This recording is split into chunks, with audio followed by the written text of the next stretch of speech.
Welcome, friend. Corporate strategy processes. Some other tasks that are done by the strategy people are putting in the structure, systems and processes to coordinate the multiple SPUs. First, structure. How is the organization actually structured? There are an infinite number of ways to structure it. Some things to consider are how many different levels there will be in the organization and how many different divisions. Usually most corporations have divisions, and then in each division there will be multiple layers. It's corporate that decides what the structure is going to be. For example, let's say in the hospital, are you going to have a cancer division that has both pediatric and adult care underneath it? Or it's a structure that you have pediatric and adult divisions, and then underneath them they have their cancer services. Then there needs to be systems put in place for reporting and coordination.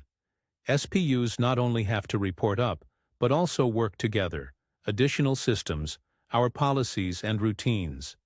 For example, what is the planning process that is used in your organization, plus what needs to go into those plans?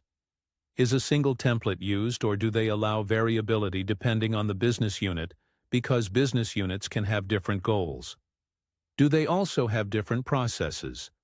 When I did some consulting for Intel used to have a 20-year planning horizon, which was great when they were doing microprocessors because they could follow Moore's law. They could go down the price-performance curve, they could plan out way into the future. But some of the divisions I worked with had very new technologies, and it was impossible to be able to plan that far out because it was such a new innovative technology, but they still wanted one of those very long-term plans.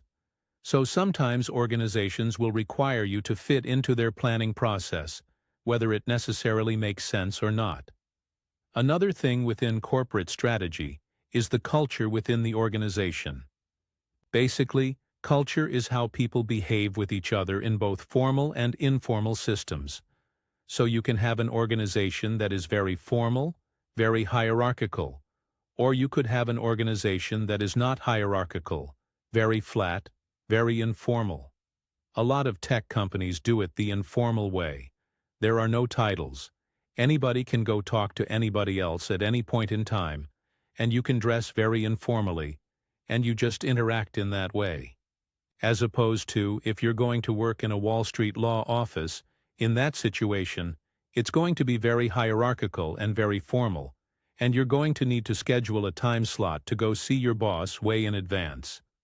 The real challenge for corporate strategy is how to create corporate advantage, which means, why is it better for this business to be in this corporation as opposed to be a freestanding business on its own?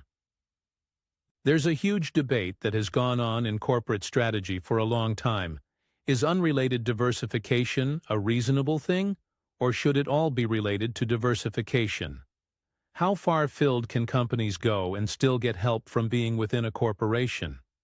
For example, General Electric bought NBC. What was General Electric bringing to NBC that will allow NBC to flourish underneath the GE umbrella? Related diversification makes sense, and that corporate understands the business and can help. For example, with healthcare providers, and now we're going to acquire something within healthcare, we should be able to provide resources and guidance to help out. But if you want to take another example, Amazon is going to require some primary care companies. They're getting into healthcare.